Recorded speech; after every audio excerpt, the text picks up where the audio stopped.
Hey guys, take a look at this anime here. After working hard to get some sales for the company he works for, our protagonist finally manages to close a contract and is very happy about it. But while he's on his way back, he forgets that he's near a river and takes a bullet to the chest. And so he goes down and receives a second chance from the gods. Different from other ice guy, he decides not to have any fighting power, he just wants to be a healer and avoid fighting monster. And that's the story we'll see today. Without further ado, let's go to the recap. The anime starts by showing our protagonist very frustrated, as he went from company to company and never managed to close a contract. Until finally, at the end of the day, he succeeds. Very happy, he celebrates saying that he would finally get the promotion he had always dreamed of. But meanwhile, a thief manages to get hold of a police officer's gun and is chased by him. The police officer throws himself on the thief, and the guy fires the gun. And guess where the stray bullet hits? Exactly, right in our unlucky protagonist's chest. He really has no luck. His vision darkens, and he goes down, but suddenly, a light shines, and he realizes he's in another place. A voice speaks to him and says that he is destined to a world with land and sea, just like Earth. However, in this new world, there is magic, monsters. And finally, he is reincarnated, already 15 years old, with new clothes and appearance. As soon as he wakes up, he sees a giant dragon flying over the place where he was and is very astonished. He tells us that the name of this new world is Galdardia. The voice speaks to him again and says it will grant him basic knowledge of that world, and tells him to open his status. So he does, and soon a display appears with some information, like name, profession, age, and level. In the name and profession fields, nothing is specified yet, and God tells him to choose his name and profession in that world. He decides that his name will be Lucio, and he chose the profession of healer. And in abilities, he chose proficiency analysis, martial arts, magic control, and last but not least, the luck monster skill, which, as the name says, gives him incredible luck. Remember this information, you'll see how important it will be shortly. He also has some coins, and that's IT. Lucio then decides to go to the nearest city to try to get a job. He arrives soon and is impressed by the size of the city wall. He notices that the people entering show some kind of identification. Seeing this, he gets nervous, as he doesn't have anything like that to show. Nevertheless, he goes, and he tries to convince the guard using his sales skills from his previous life. I hope he doesn't get shot again, or better yet, stabbed. He says he has no identification and explains that he was raised in a small village, and when he became an adult, he became a healer. He says his village has no use for him, so he was kicked out. The guard tells him to wait and soon comes back with a blonde woman. She asks if he is the healer looking for a job in the city. Lucio, still shocked by her beauty, confirms that yes, it's him. She tells him to follow her and says she'll take him to the Healers Guild. Before leaving, he thanks the guard for helping him and sees that the woman is already ahead. He runs to catch up with her, and on the way, he bumps into some adventurers. They get angry and ask where he's in such a hurry to go. Lucio responds that he's going to the Healers Guild. And when he says that, the guy gets really angry, as healers are not well regarded in that world for some reason. The adventurer says that if he becomes corrupt like the others, he will deal with him.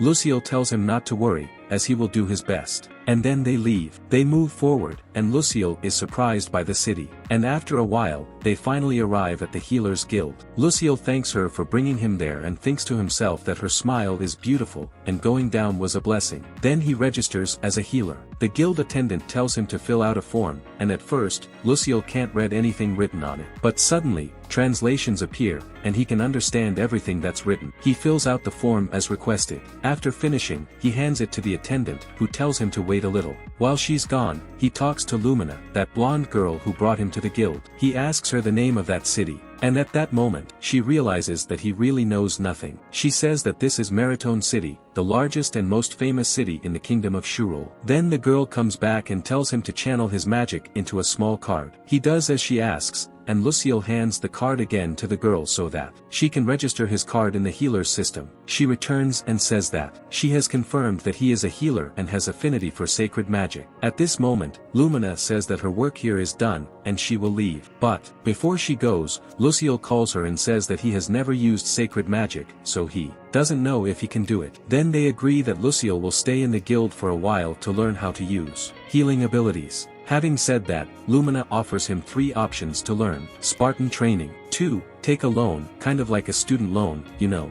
And 3. Become an apprentice. Oh, I forgot the fourth option, which is you guys hitting the like button and subscribing to the channel. I personally think this is the best one. Subscribe here. She explains that in Spartan training, he will study a lot until he learns healing spells, repeating the spells until he runs out of magic, and when he recovers his mana, he does it all over again. In the second option, he will take a loan and go to a regular magic school but will be in debt up to his eyeballs after it's over. And the third option, he will perform tasks like cleaning for a year, and in his free time, he can study magic. After explaining to Lucille, Lumina tells him to choose one of the options. He starts thinking and says that as an apprentice, he probably won't have much time to study, and in the case of financing, he will end up owing a lot of money and will have to work hard to pay it off. With these options, he sees no alternative but to choose Spartan training, and so he does. He tells her that he will take the Spartan training. He communicates this to Lumina, who is very surprised because no one chooses this option as it is very exhausting and demanding. The attendant hears this and thinks he must really be stupid.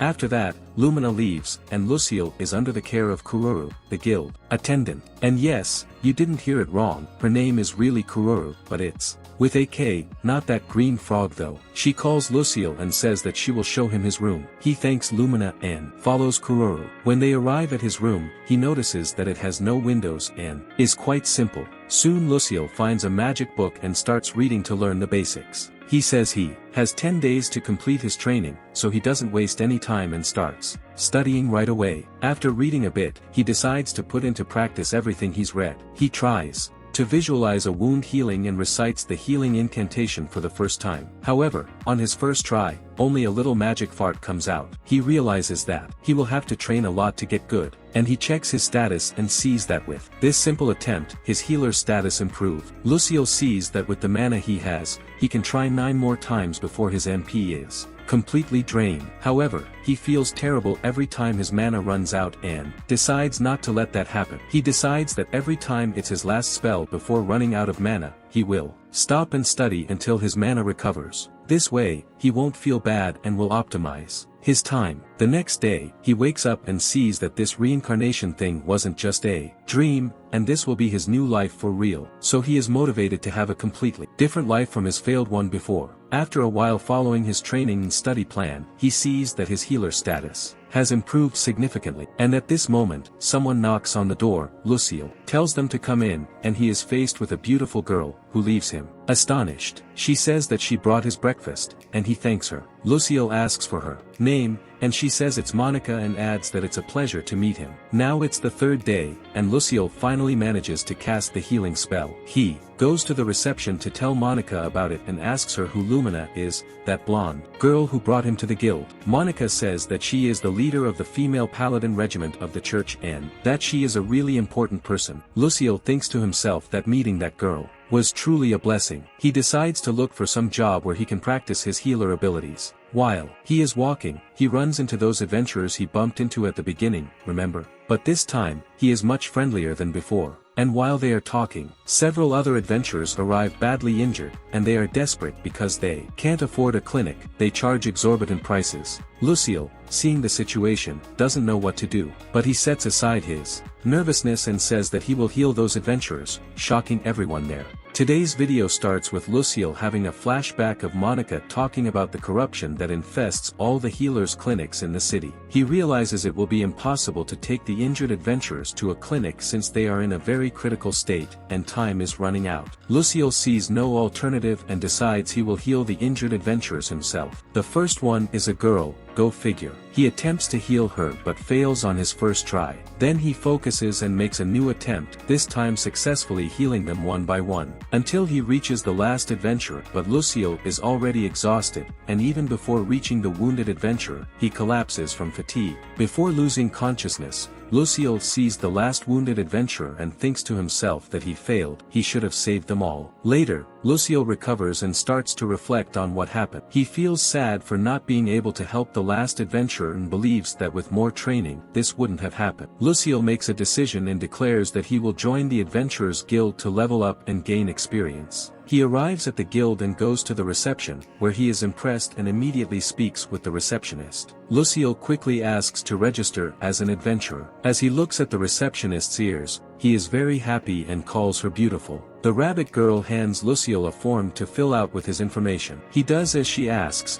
and she confirms that everything is in order, and he has everything required to become an adventurer. She then explains how everything works to him, and now he is finally an adventurer. At some point, he asks if the guild accepts healing requests, and the girl is startled by his question. He introduces himself again and mentions that he is a healer. He asks if he can use his healing on the injured adventurers to gain experience as a healer, which surprises the girl as no one has made such a request before. Lucille also asks if someone there can teach him martial arts, and in exchange, he can heal all the injured adventurers. The rabbit girl calls another person to help decide whether this is possible or not. After a while, a huge guy appears alongside her, and Lucille introduces himself and explains his objectives. The guy becomes a bit defensive and says that it's a strange request coming from a healer. He seems suspicious, given the healer's bad reputation in the city. He asks Lucille why he wants to learn to fight, and Lucille simply responds that he doesn't want to be useless on the battlefield and mentions that even a weak monster could defeat him if he went on a journey right now. The guy reluctantly agrees to Lucille's proposal and says that he will pay him 1 silver coin a day. He asks Lucille when he will start.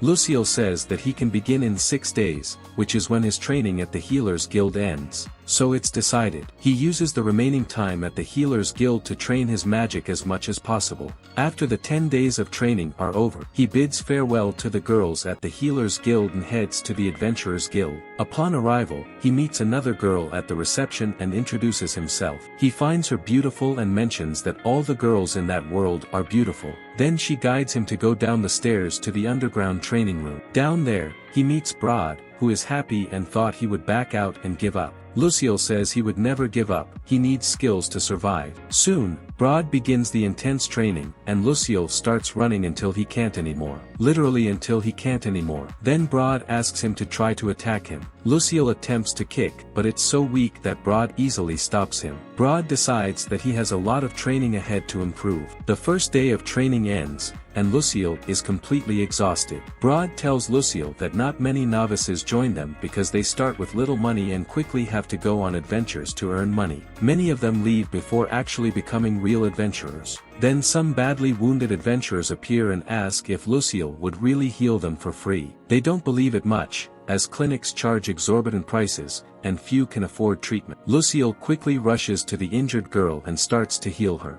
After finishing the healing, the girl is very happy and thanks him profusely for curing her. Lucille asks if anyone else is injured and continues to heal them all. Broad then says he sees that Lucille really has the determination to continue the training, and says that if that's the case, he should live there in the guild to facilitate his training. Lucille gets scared and says he doesn't have money. Broad then says it's not a problem, as it will be free of charge. And besides, he will get 3 meals a day totally for free. Broad says he shouldn't be formal because he's only doing this so that he can increase the survival rate of beginner adventurers. And so it's decided. And right afterwards, Broad says he will prohibit him from leaving until his training is complete. Lucille gets worried and remembers everything he will go through. Lucille tries to negotiate, and asks if he can finish his training in 1 month. Broad smiles, and accepts, but says that he will have to train more than usual, if he wants to finish everything in a month. After that, Lucille goes to take a shower and then Broad gives him new clothes to wear. Then Manila, that rabbit girl, arrives and says that she will be in charge of washing his clothes. And Lucille feels embarrassed, and says that he wouldn't want to trouble her with that, and he would wash his clothes himself. By saying that, he makes the girl very sad, since she saw that you still haven't left a like on this video. Give it a like to make her happy. But after she gets sad, she makes a cute face and Lucille can't resist, and he finally agrees. He thanks her and says that one day he will repay her. Later, Lucille goes to the dining room and finds a table full of food just for him. At first, he thinks it's a lot, but after he starts eating and realizes that it's incredibly delicious, he eats non-stop until everything is devoured. He thanks for the food, and right afterwards, Broad takes him to where his room will be during the period of his training. Lucille lies down and goes to sleep, but he sees that it's still early and gets up to continue training his magic. The next day, Broad wakes him up early, and calls him to have breakfast in the dining room. Broad introduces Gulga to Lucille. He's the cook and bartender in the dining room. Gulgar says that nothing beats his food, and then shows a drink that looks kind of suspicious to Lucille. He says that the drink is disgusting, but if he really wants to evolve, he must drink the whole cup of that suspicious liquid. Well, I wouldn't drink that in any way. Tell me in the comments if you would dare. I bet you wouldn't either. Gulgar says that the liquid greatly increases his strength, endurance, and magic. The only problem is its horrible taste and smell. And he says that's why no one else wants to drink it to get strong. Lucille really wants to get strong as soon as possible, and he sees no alternatives, so the big guy chugs the cup, and quickly drinks all the liquid in it, thus surprising everyone who witnessed it. After drinking it, he feels very energetic and gets really excited for his training. Then he quickly eats his breakfast meat, and goes on to his training with Broad. Lucille trains hard every day. Broad doesn't go easy on him and keeps hammering the boy in training without mercy. But Lucille bravely resists and keeps training until he can't go any further. At some point, another girl appears and asks if there's someone there who is healing people for free. Lucille confirms and goes to her to ask if she is hurt. The girl confirms and shows her back. She says she was injured by a half-human half-rat. Lucille says he can heal the bites and stop the bleeding, but he can't cure any disease the rat might have passed on to her. She agrees, and he starts casting the healing spell. After he finishes, the girl feels very well, and starts crying with gratitude. Some time later, at night, Lucille goes to take his second daily dose of substance X. After taking it, he goes to his room, and while walking he complains a lot about the horrible taste of that. While walking through the corridor, he notices some people following him, but when he tries to talk to these people, they run away and don't say anything. The next day, he goes to talk to Broad about it, and asks what it could be. Broad responds that everyone is afraid that he will run away, and that's why they're watching him after training. They are very happy to be able to receive treatment from Lucille, and they don't want to lose that in case he gives up. Lucille, on his part, says that he gave his word that he would stay for a month, so they should trust him at least once. Some time later, a month has passed, and Lucille goes to talk to Broad. He says that now he will look for a job to pay his fees as a healer. Broad then says that if that's the case, he would pay him to continue training there for a while longer, and with that money, he could pay his fees. He says that thanks to him, many people have been saved from the brink, and he should accept it as a bonus. He also says that he's still an amateur in martial arts, and he should accept it graciously. At the end of that day, Broad presents him with a magic book, and Lucille becomes very happy, since by studying that book, he can learn more healing spells. Today's video starts with Broad giving Lucille a day off. Lucille, thinking, says he's never had a day off and doesn't know what to do with his free time. Broad asks if he'd like to go to the butcher shop to learn how to butcher some monster meat, and Lucille thinks it's a good idea. When he arrives at the designated room, he comes face to face with the butcher. The butcher, named Galba, welcomes Lucille and introduces himself as the brother of Gulgar, the guild's cook who supplies Lucille with substance X every day, despite not looking like it. They soon get to work, and the first monster is a type of boar. Galba tells Lucille to pay close attention because soon he'll be the one doing the cutting. Galba swiftly slices the boar with incredible agility, and Lucille becomes uncomfortable watching him do it. Then, Galba grabs a horned rabbit and says it's Lucille's turn. Lucille is startled but has no choice. He'll have to do it one way or another. He starts doing it as Galba instructs, feeling a bit disgusted, and he never imagined that the food he's been eating all these days is prepared this way. After he finishes the lesson, he goes to Gulgar and seems somewhat depressed. Lucille tells him that he's now much more grateful for the food he eats every day. The next day, Lucille walks through the hallway, trying to think of something to do on his second day off. While he's walking, he's grabbed by the guild girls. They take him to a room and strip him. Wait, wrong anime. They take him to a room and tell him he needs to learn about that world, but the one in charge of teaching him is only Nana Ella. The others were just teasing our young healer. Nana Ella starts teaching him about the world they're in. She shows him the map of the continent they're on and points out the city of Meritoni, which is where they are now. She explains that the Shurul Kingdom is famous for its healer guilds and is where the sacred city of Shurul is located, which is the headquarters of all the guilds. She adds that Shurul is the only place where slavery is abolished. Lucille thanks the gods for ending up there. And so, he alternates between hard training and studying with Nana Ella. He continues this routine until he realizes that half of the year has already passed. At some point, the guild girls notice that Lucille has become muscular, and his old clothes barely fit him anymore. Nana Ella decides to take him shopping for new clothes, and they do so. Lucille says he's set with his new clothes for a long time and is happy to make his first purchases in that world. However, on his way back, he hears a familiar voice screaming. Lucille doesn't think twice and runs to see what happened. When he arrives in an alley, he sees Monica, the attendant from the healing guild, lying on the ground injured and bleeding. Lucille quickly takes her to a room in the Adventurers Guild and administers first aid. Later, the girl wakes up and asks what happened. Lucille tells her that he found her unconscious in an alley in the middle of the city.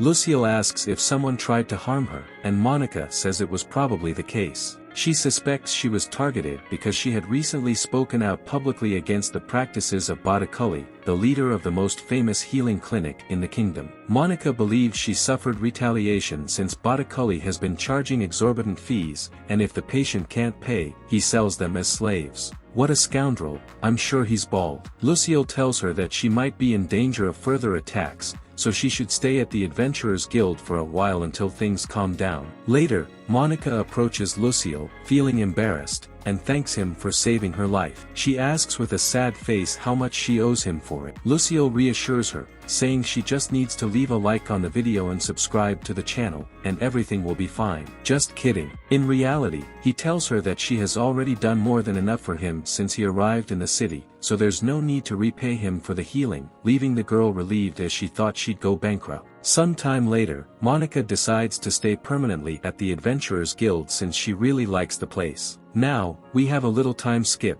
and 2 months have passed. One day, Brod arrives frantically looking for Lucille. He says there are 3 adventurers about to be in dire straits, and he needs to go quickly to help them, and Lucille joins him. They rush to the scene, and Lucille sees the 3 adventurers. He decides to help Basura, who is losing a lot of blood and in critical condition. Fortunately, he manages to save Basura and moves on to the next adventurer. However, Lucille is now out of mana and feels weak. At this moment, Brod gives him a potion, and he recovers. He then proceeds to the next adventurers and fortunately manages to save the 3 who were in worse condition. Afterward, Lucille collapses from exhaustion and later wakes up. He laments not being able to save everyone and decides to study harder and train even harder out of respect for those who didn't make it. After this, we have another small time skip, and it's been a year since Lucille arrived in this new world. He talks to Brod, stating that he will find a job to pay the guild fees and thanks him for all the training, even though he still feels it wasn't enough. Then, he goes to the healing guild and speaks with Kururu, who seems quite discouraged. She asks Lucille what he wants, and he says he's there to request the renewal of his healer's license. She accepts and asks for his card, which he hands over, and she goes into a room. Some time later, she returns, desperate, and asks what he did during the past year because his stats have improved significantly. Lucille explains that he spent that time training at the Adventurers Guild to become stronger both physically and as a healer. Kururu says she understands and informs him that she can upgrade his rank from F to C. However, she mentions there are both good and bad sides to this. The good part is that he can buy new magic books to improve his skills, but the bad part is that his monthly fees will increase significantly. Lucille feels a bit depressed, saying he doesn't have much money, but Brod appears behind him and pays all the fees for him. Brod takes the opportunity to invite Lucille to stay permanently at the Adventurers Guild for training until he's ready. While he's there, Brod will pay him a fair salary, and he can continue training as usual. Later, Brod invites him to dinner. When Lucille arrives at the guild's restaurant, he finds all the adventurers waiting for him, celebrating his return. However, not everything is perfect. Lucille is presented with a gigantic dose of Substance X, and he drinks it all at once. Afterward, they all go to eat, but no one approaches Lucille because he's reeking from that dreadful drink. However, some time later, the adventurers he saved earlier come up to him. The leader of their group approaches Lucille and asks him a question in a hushed voice, inquiring if Lucille likes something between men over there. Lucille responds that he spent the last year solely focused on getting stronger in training and, furthermore, if he hits on the guild girls, Broad will cut his head off. The guys say they understand and mention that they'll take him to a house of ladies later, if you catch my drift. Lucille gets very embarrassed and asks if there are really places like that in the city. Then, Monica appears and approaches Lucille. She expresses how happy she is that he's returned, and they start talking. There's a bit of a romantic atmosphere between them, and they almost kiss but get shy and stop. The next day, while Lucille is training, an old man barges into the guild asking for him. We see that this old man is Botticelli, the leader of the largest healing clinic in the city. He confronts Lucille and angrily questions what on earth he's doing because, thanks to him, the old man's business has taken a hit since fewer people are seeking his services. Take a look at the old man, didn't I tell you he was bald? The old man insists that Lucille should go to his clinic and work there, almost ordering the boy to do so. However, Lucille refuses, and the old man becomes furious. The old man then claims it's an official order out of pity, but Lucille questions what kind of pity involves him giving up his job. The old man, still seething with anger, says that since Lucille came to the city, the number of patients seeking his clinic has plummeted, and he must pay for it. The old man is fuming, but Broad arrives at that very moment and threatens to personally inspect his clinic if they don't leave. The old man becomes very afraid and hurries away. Then, Broad tells Lucille that more people may come after him on behalf of Botticelli, and he must prepare for real combat. He emphasizes that from now on, it won't just be training, it will be a real fight, and he hands Lucille a shield and a sword. Lucille continues his training, working hard day after day, alternating between sword, spear, and bow and arrow, all while studying magic to learn new healing abilities. Afterward, we see Botticelli, and he appears quite pleased. We can see that he's sending some kind of letter, requesting that the high-ranking members of the healing guilds send Lucille to a guild far away from this location. With Lucille commenting that it's been 6 months since that incident with Botticelli, and he continues to train hard and eat like an animal. While he eats, Broad comments that he's ripped. Golga says that nobody would think he's a healer when he walks through the streets. This is because healers aren't used to training for battle, which leaves their bodies weak. Lucille agrees and also mentions that he's starting to lose his fear of blades since he gets cut almost every day during his training. Broad says that's how it is. If he keeps trying to surprise him, he'll get cut from time to time. That's some Spartan training right there. Golga, upon hearing this conversation, is totally shocked. Lucille concludes by saying that thanks to this, he has confidence that he can protect his life. Then, Nanila calls Lucille and tells him she has a letter for him. Upon receiving the letter, he sees that it was sent from the Holy Church of Shurul. As he reads it, Lucille realizes that they are requesting his transfer to the headquarters of the Healers Guilds. Broad, upon seeing this, begins to suspect that Botticelli might be behind all of this. Broad mentions that they still have half a year until Lucille's transfer, so they should intensify his training even more. In addition to Spartan training, Lucille will now learn to fight in real combat. Lucille is initially excited, but after the first training session, he becomes completely exhausted. A girl comes to talk to him and asks if he won't be treating anyone anymore. Lucille responds that he's completely out of mana. At that moment, Golga enters with a gigantic cup of Substance X and tells Lucille to drink it to regain his strength and mana. Lucille drinks it and quickly feels better. Afterward, Broad and Golga have a conversation at the guild counter. Golga asks him how long he's been so young and ripped. Broad says he's surprised too and explains that it's all due to Lucille's intense training. He mentions that by training him, his martial arts have risen to level 7. Golga is surprised and says that the man known as the Tornado, with S-rank martial arts, has become even stronger. He also says that if he had waited a bit longer to retire, he might have reached SS rank. This reveals that Broad is really tough, as we already suspected from his incredible strength, but now we have a better understanding of who he is. After that, Golga starts talking about Lucille. He mentions that the boy drinks that Substance X all the time, but even he doesn't know the effects of that dreadful drink. Broad only says that ancient texts mention that it makes the body stronger, but there's no real evidence of its true effects. Golga says that if that's the case, it's too late to tell him now, so it's better to keep it a secret. Golga also mentions that it's impressive that he drinks that stuff every day because it gives Lucille a terrible breath afterward. Even his friends distance themselves from him when he consumes that creepy drink. After that, Galba, Golga's brother, arrives and says he went to Shurul to make some negotiations to ensure Luciel doesn't become a target when he arrives in the city. He also confirms that Botticelli is behind this sudden transfer. Golga also suggests that, in his opinion, a lot of money is going to Botticelli's clinic, and it's time for someone to put an end to it, implying that he might do it himself. Here, we discover that before becoming a guild butcher, Galba was a famous assassin. Afterward, they discuss Luciel. Broad mentions that he's still in Class 1, and at his current level, he can fight against adventurers or soldiers of rank E, and maybe with some tricks, he can handle some rank C opponents. He says Luciel has a lot of room for improvement. Broad asks if Galba would like to train him, but Galba says that if Luciel doesn't change in a few years, maybe he'll consider it. Then, Golga changes the subject, mentioning that it's the age for Luciel to pursue some romantic interests. Broad comments that all the girls in the guild like him, but it's likely they just see him as a little brother. He mentions that Luciel is tall and handsome, but because of his tough training, he's seen as a masochistic zombie, and that might make them not interested in him romantically. Galba mentions that during one of his butchery classes for Luciel, he asked him what type of girl he likes. On that occasion, Luciel said he would like a beautiful and sweet girl, and they realize they need to help him. Here we have a time skip,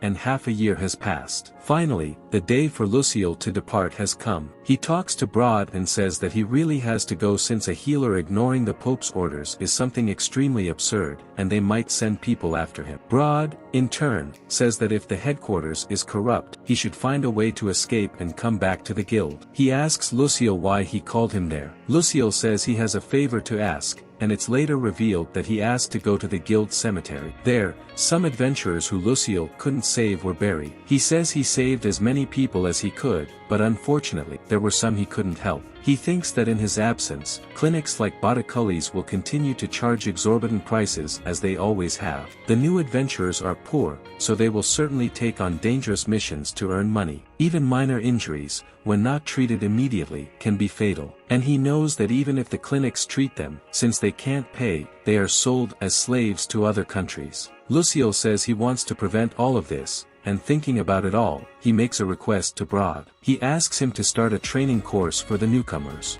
This way, they would become stronger, learn how to carve monster meat, identify medicinal herbs, and many other skills that would help them in their survival. By doing this, they could reduce the number of people who would need to pay fortunes for treatment in abusive clinics like Botticelli's. Broad asks Luciel why he's making this request since adventurers are the masters of their own lives. Luciel says it's because he had a mentor like Broad that he became stronger. And this way, if adventurers become stronger and more knowledgeable, their survival rate will remain high, similar to when Luciel was there treating them every day. Broad finds it funny since he's a healer and wants to cause problems for the clinics. Luciel says yes, but above all, his heart is that of an adventurer. He says that all the adventurers he's met are good people, and that's why he wants Broad to create a system for adventurers to succeed. Broad then asks if Luciel feels that he has grown while training with him. The boy responds that he still lacks many skills, and he is quite clumsy, but mentally, he feels he has grown a lot. He says he's happy to have Broad as his mentor. Broad smiles and asks him if he really thinks the training is over after only 2 years. And Luciel says, obviously not, since he hasn't even managed to land a single hit on Broad. Broad says it's okay, he will consider opening this course. And then, he asks about Monica, since it was Luciel who brought her to the guild, and he doesn't know if she will want to stay there when he leaves. Luciel replies that considering her safety, the Adventurers Guild is the best place for her to live. Furthermore, she really likes everyone there and is very happy in that place. Shortly thereafter, Broad says they should go as it's time for him to pack. He also shouts at the 2 girls who were hiding behind them to leave as well. Luciel is surprised to see them there and doesn't understand what's going on. Soon, the 2 girls come to talk to him. Luciel thanks them both for taking care of him all this time. Nanila says Luciel is an example and an inspiration to everyone and shouldn't thank them. Monica says he saved her life, so she should be the one thanking him. Luciel again praises Nanila for always taking care of him and washing his clothes. He says she means a lot to him. As for Monica, he says that because she was there for him every day, he didn't give up,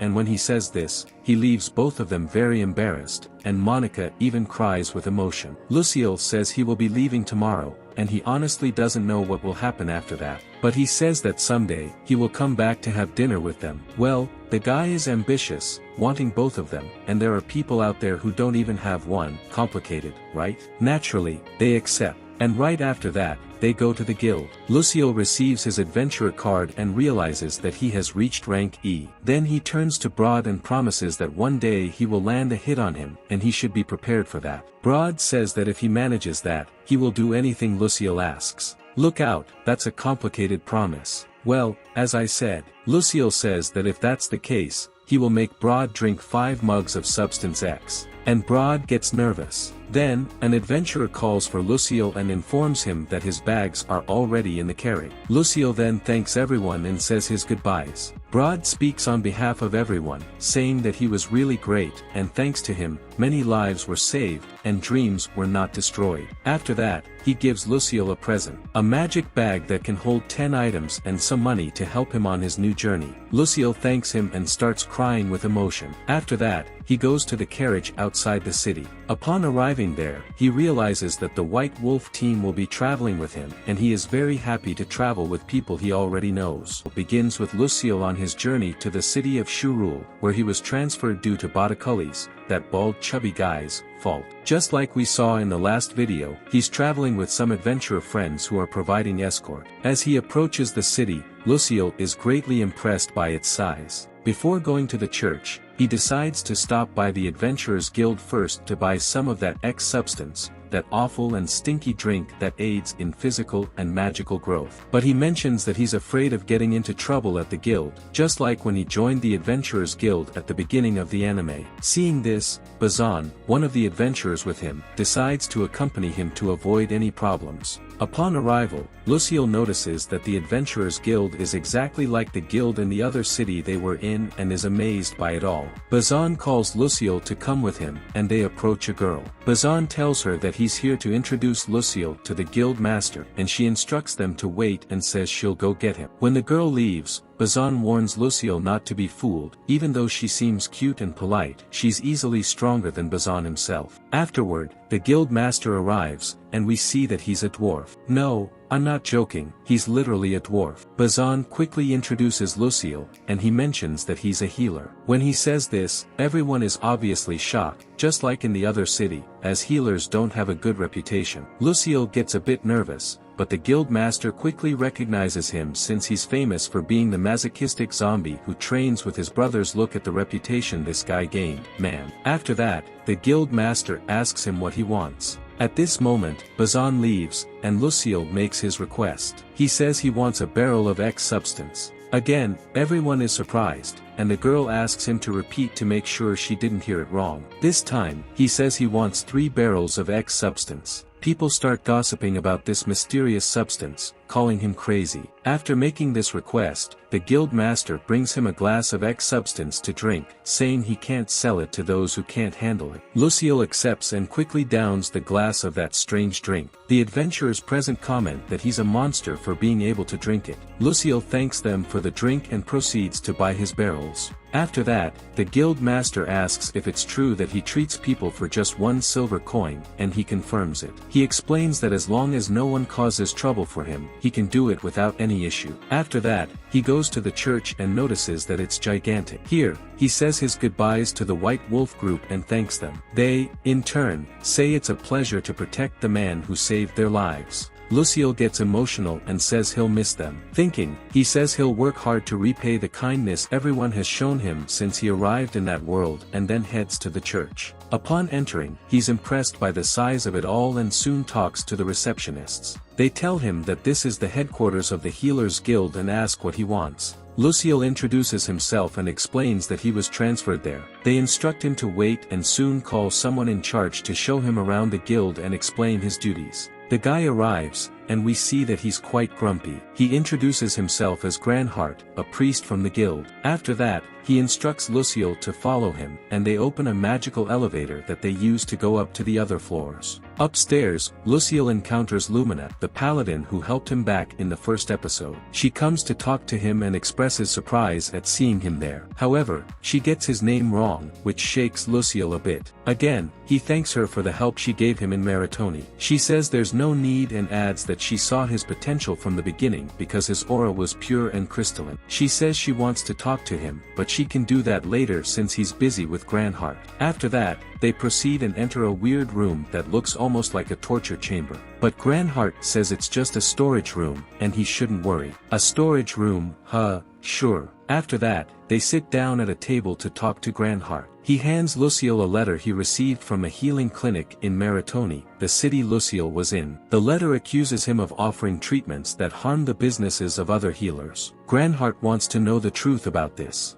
Lucille then gets motivated and starts telling the whole truth. He admits that he disrupted Botticelli's business, but not out of malice. He explains that the healers there charged exorbitant prices for even simple treatments. That's why he started charging fair prices, which significantly improved the survival rate of adventurers there. After this explanation, Granhart says he will discuss it with the other priests and the archbishop. Lucille thanks him and asks what he will do at the guild. Granhart then begins to explain to him what his job will be. Apparently, he will be responsible for exorcising demons in the underground labyrinth of the church. He mentions that his salary will be 20 gold coins per month, which completely shocks Lucille. Granhart says he will start tomorrow, so he should get some rest early tonight. After that, he goes to talk to Lumina. He explains to her the reasons for his presence there, and she seems to understand. Lucille tells Lumina about the job he will be doing there, and she worries since he might be in danger exorcising undead creatures. Lucille asks what kind of monsters are in the labyrinth, and Lumina answers that there are zombies, skeletons,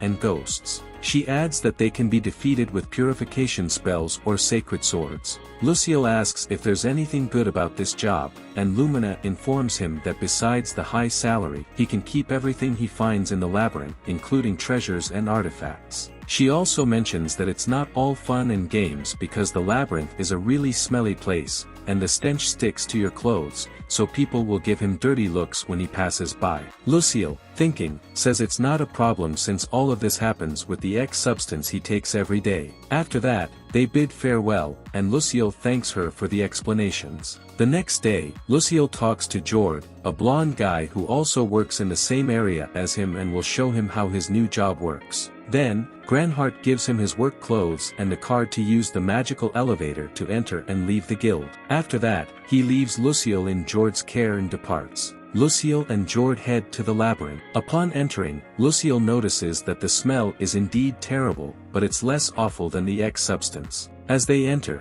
they encounter the first zombie. Jord quickly shows Lucille how to defeat them. He uses a purification spell to exorcise it. When the zombie is exorcised, a magic stone falls, and he tells Lucille to collect them because they will be converted into points for him to buy things at the guild's shop. After that, Jord, satisfied that everything is explained, leaves, and now it's just Lucille and the gods. He continues forward, mapping the area to avoid getting lost. At some point, Lucille finds himself facing a horde of zombies and panics. In one way or another, he manages to recite the spell and exorcise all the zombies. After defeating them, Lucille imagines that his level must have gone up, but to his complete disappointment, nothing has changed. He's still level 1. But he decides not to get frustrated, since he will earn 20 gold coins per month, and he can keep everything he finds, in addition to training his healing abilities. So if he levels up, it's a bonus, but if not, it's still good. But he notices that if he keeps using the purifying spell all the time, he will eventually run out of mana, and that will really be a problem. Because without mana, he won't be able to like and subscribe here on the channel. So, make use of your mana and go ahead and subscribe now. Actually, this will be a problem in that place full of monsters.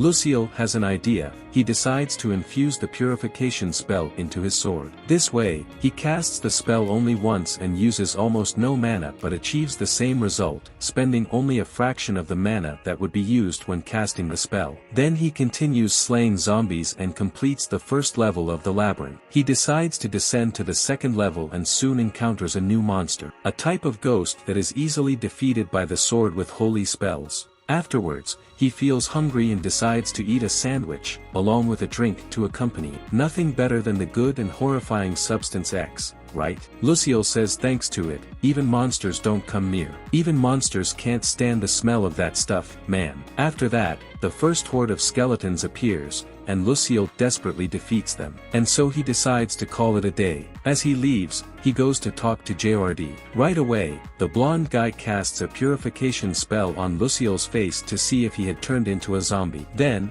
he takes Lucille to the guild's shop, where he can exchange his magic stones for items such as spell books, swords, lances, and other things. Upon entering, he is impressed and says it looks like a game. After that, a girl appears and introduces herself. Her name is Katlia, and she sort of runs that store. She doesn't beat around the bush and quickly tells him to hand over the stones he collected during his exorcisms. Lucille gives them to her, and she says that it adds up to more than 4,000 points. JRD is very impressed, as this is his first day there. Then, the girl asks if there's something there that he wants to buy. Lucille looks at the books, and she says the most expensive one costs 1 million points, which is obviously out of his budget. He then asks about the prices of the swords and lances. She says they're made of holy silver and specially crafted to fight undead creatures. She mentions that each one costs 2,500 points, and Lucille asks why they are so cheap. She says that in the church, few healers use swords and physical weapons.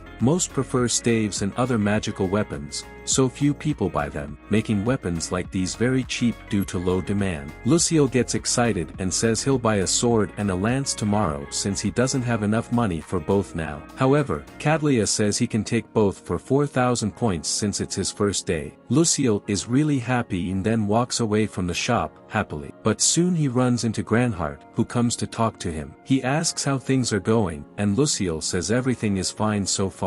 The man says that his salary will be paid at the beginning of each month and begins to give him a lot of instructions on what he needs to do. And in the end, he hands Lucille a new set of clothes, the same kind that all healers wear inside the church. After that, Lucille returns to the labyrinth, deciding to test his new weapons. He continues to defeat monsters until he finds a trap that nearly hits him. He decides to mark everything on his map and continues to slay various zombies. At some point, he finds a strange door and thinks it might be the boss room. He decides not to enter and goes to inquire about it to be prepared. The next day, he says he's ready and decides to go inside. Upon entering, a large number of zombies, skeletons, and ghosts appear. Lucille tries to use spells to fight them. However, he notices that nothing works there, and he realizes that he'll have to handle everything manually. And so he does. He continues to beat all the monsters until none remain. Well, that's what he thought. After defeating all of them, a kind of boss appears. Lucille tries to fight it using his bow and arrow, but the big skeleton easily dodges all his attacks. Lucille then notices that it's afraid of holy weapons, so it dodges them. He then comes up with a plan to try to defeat the huge skeleton. The monster then raises its cosmos like Seiya, and Lucille charges towards it. He shoots some arrows at the flying big skeleton and advances towards it. Then he draws his sword and cuts the thing's head, but it's not nearly enough to beat the big monster. Lucille then grabs his lance and throws it at the big monster. Then he swings his sword, and that's how he manages to defeat it. After that, he notices that he can use his powers again and quickly heals himself. Afterward, he collects all the magic stones and items left by the monsters. Then, a kind of secret passage is revealed. However, we'll only find out what's inside later. Lucille decides to go back and eat since he's starving. He goes to Katlia, hands over everything he got today, and says that after the stones, he wants to show her something. She looks at the stones and sees a huge one among the normal ones, asking what it is. He says that on the 10th floor, there was a huge monster horde, and in the final room, there was a much stronger monster, like a boss. And this stone came from it after being defeated. The woman is very impressed to hear that he made it to the 10th floor in his first days in the labyrinth. Lucille continues to explain, saying that he couldn't use magic inside, so he had to solve everything with physical combat. The woman is upset that he's being so imprudent and gives Lucille a stern talk, who quietly agrees to be more careful. She understands him and apologizes for getting irritated. Then she says she'll exchange his magic stones for points. She returns and says that it all adds up to almost 110,000 points, and Lucille is totally shocked by such a large amount. Then, she says that he mentioned he wanted to show her something, and he takes out the things he wants to show, there. When he shows the clothes and staff he got from the boss, the girl is completely astonished. She immediately tells him to put everything in the bag and follow her. They go to the Pope,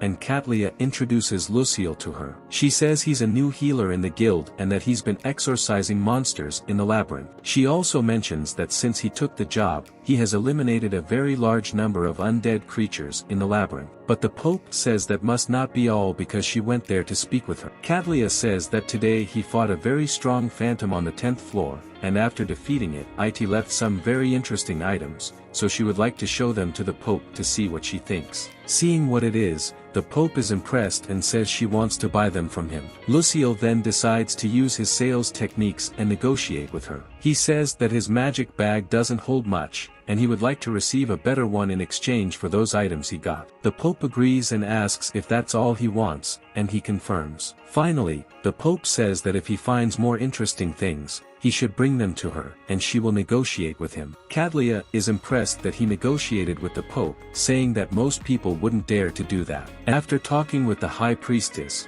Lucille will recap his fight against the boss he faced before. Now, with more calmness, he realizes several mistakes and areas where he could have done better. Lucille becomes intimidated and claims that if his master finds out, he would be in trouble. Frustrated, Lucille thinks that the only way to improve his skills is to train with paladins or Templars. However, he feels hungry and heads to the cafeteria. While walking, he encounters Lumina and two of her subordinates, Quina and Lucy. Lucille asks Lumina if they are going for breakfast, and they confirm. Lumina adds that they always eat after the morning training and mentions hearing about Lucille's good results in just 10 days, making him a bit uncomfortable. Lumina suggests that if he wants to talk, he can join them for a conversation during breakfast. Lucille agrees and is quite happy. He tells Lumina that he fought a ghost on the 10th floor of the labyrinth, surprising her. The other girls ask if he's an idiot or if he wants to end up in a ditch. They criticize him, saying he's only alive because of luck. They keep on criticizing, and Lucille becomes completely disheartened by the comments. Crying, he admits he's been blaming himself all this time and asks them to go easy on him. One of the girls asks Lucille what he plans to do now, warning him that if he continues like this, he'll end up in a ditch soon. Lucille expresses his desire to go back to Maritoni to train and become stronger. However, it's not possible because healers can only transfer if formally appointed by the headquarters. Lumina, thoughtful, comes up with an idea. She suggests that if it's just about training, she can help him with that.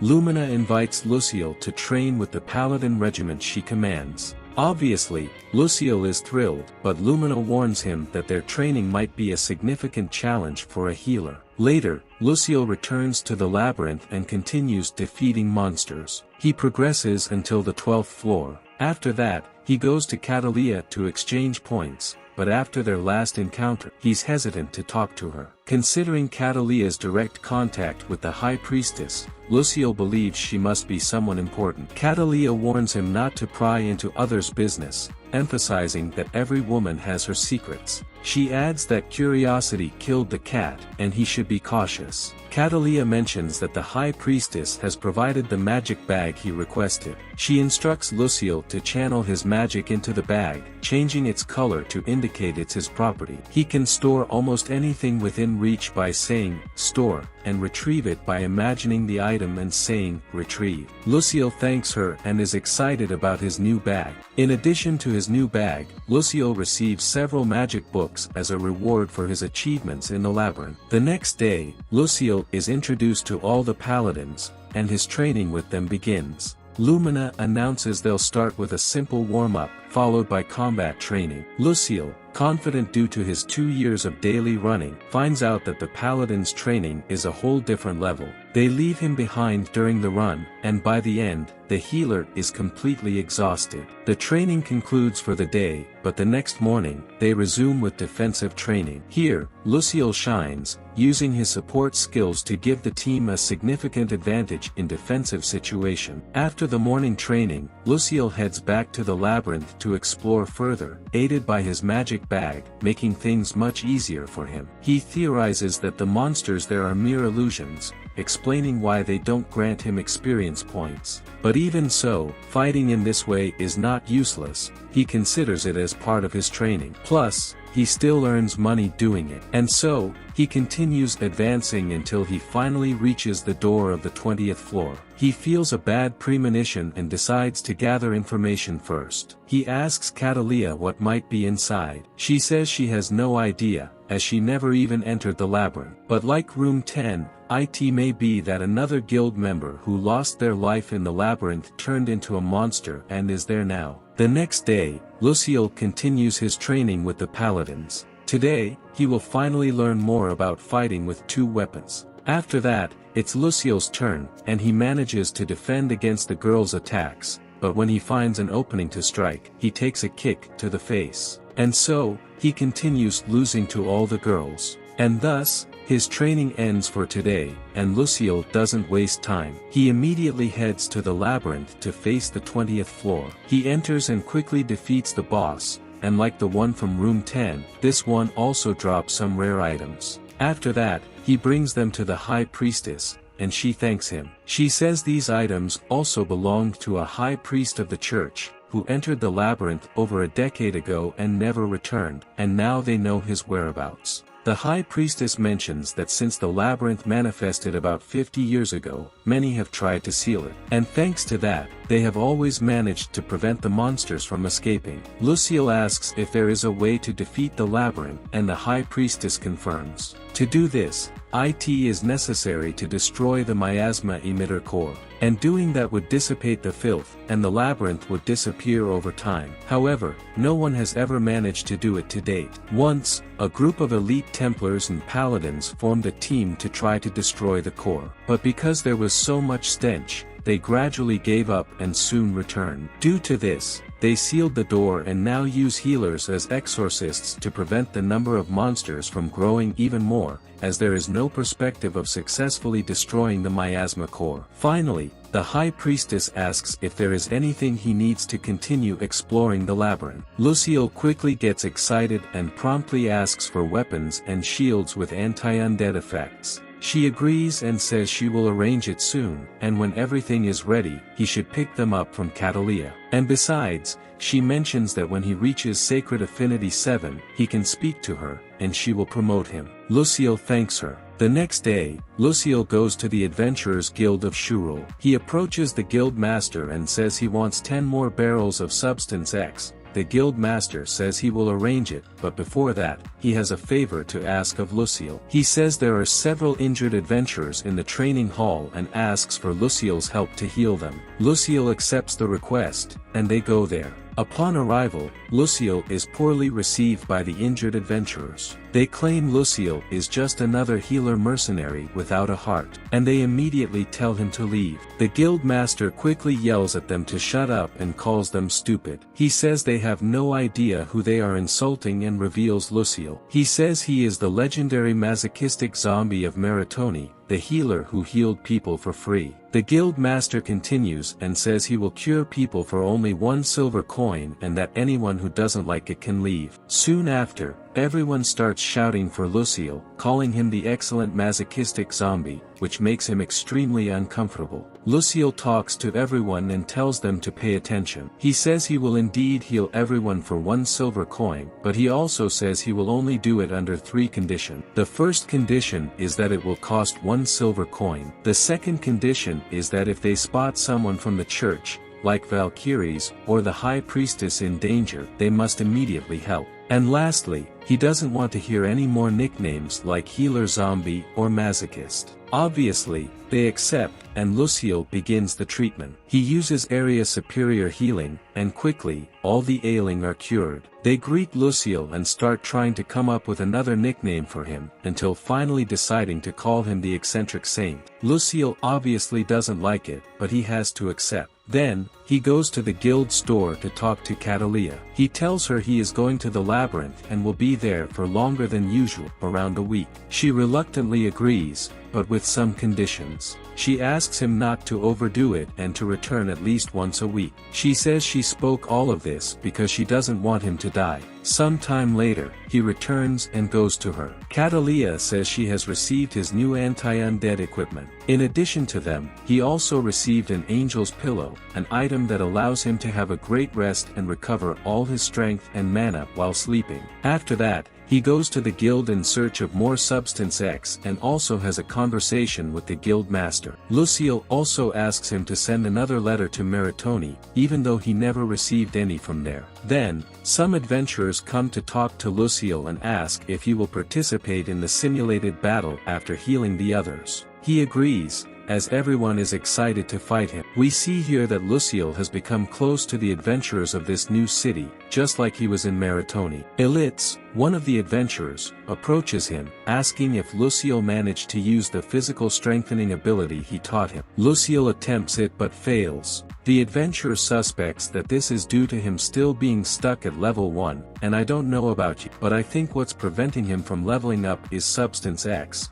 Let me know in the comments what you think is inhibiting Lucille's level evolution. Then, a girl calls him to treat the wounded, and he does so quickly. After healing everyone, he requests a report on everything about Meritoni and the Valkyrie regiment. A girl mentions that she heard all Valkyries are safe. Another says unfortunately there were some losses among the Templars. Then, a guy says he got news from Meritoni. He mentions that Broad is out of control, giving tough training to all the adventurers in the city. They also say that beyond that, Bear Chef is making the adventurers take Substance X and even creating new recipes using it. Finally, they mention that 2 of the guild's receptionists are getting married. Obviously, this leaves Lucille shocked. Lucille goes crazy and pressures the guy to tell him which receptionists are getting married. Unfortunately for Lucille, the guy can't say which ones. Lucille panics and starts thinking that the 2 girls he likes the most will get married. After that, we have a small time skip, and now it's been 2 months since Lucille defeated the boss of the 20th floor. He continues going to the labyrinth every day, and thanks to the training, he finally mastered the boss of the 30th floor. He returns to Catalia, and she says he was amazing this time. In total, he received over 400,000 points. He is surprised, and Catalia advises him to buy several potions to always be ready. Now, with his new magic bag, he can store as many as he wants. Lucille says he will do that and continues talking with her. At some point, he mentions that this time he would have been in serious trouble if he didn't know how to use superior area healing. Catalia, upon hearing this, is very surprised, as he already masters such an advanced technique at such a young age. She asks him if he is lying about his age, and he denies. She then makes a menacing face and asks if he isn't using some suspicious drug. Lucille obviously denies, but then remembers Substance X. Catalia grabs him and carries him to the High Priestess. She says Lucille can present his report and also confess to her, as lying to the High Priestess is a crime. He says that's fine, maybe he can find out something about that Substance X. Upon arrival, the High Priestess is very surprised that he reached the 30th floor and also mentions her that Lucille's powers have grown exponentially. At this moment, Catalia says she has a report to make about this. She mentions that he has been taking a Substance X every day for 2.5 years. Lucille quickly shows what it is, leaving the entire area smelling bad. He uses purification magic to remove the foul smell and explains that it's not poison, it's a drink served at the Adventurers Guild, which they claim helps with evolution and strength. The High Priestess then begins to think, and initially, it was a pill made with medicinal herbs, dragon heart, and spirit water. She also mentions that the sage who created it also developed a magical device to replicate the recipe at any time. But the result came in liquid form, and this version was so unpalatable that it ended up being called God's Lament. Then she asks Lucille what kind of monsters he encountered this time. After that, she requests the items he obtained this time. The High Priestess recognizes them and says they belong to 3 missing girls. She mentions that for today, that's all, and she will leave his reward with Catalia. The next day, Lucille goes to the store and receives a letter from the High Priestess detailing the effects of Substance X. Lucille gets excited and says he will read it when he's in the labyrinth. And so he does, already in the labyrinth, he sits down to read the letter. In it, it is written that humans have three primal impulses: they desire sleep, food, and sex. And what the substance does is sacrifice one of these impulses to drive the evolution of those who take it. Lucille realizes that he feels quite sleepy and also eats a lot, which makes him sure that the side effect of that substance is him having no sexual appetite whatsoever. Now he realizes that he has never felt sexually attracted to girls, even though he likes them a lot and is always with them. Upon realizing this, Lucille enters into despair. Upon knowing this, he gets angry and starts defeating monsters in the labyrinth like a madman. And so today's video is coming to an end. Did you like it? Then my otaku, don't waste time and already leave that sneaky like, that really helps me out. Also, don't forget to subscribe to give me that big support, okay? And finally, just for those who are tough and always stay until the end, I've left an amazing video here on the final screen. It tells the story of Haruto, a boy who goes through a tragic event and gets a second chance to live in another world. Now, with incredible powers, he will encounter many mysteries and confusions. Click there on the screen and go check it out. I'm heading out now, and see you.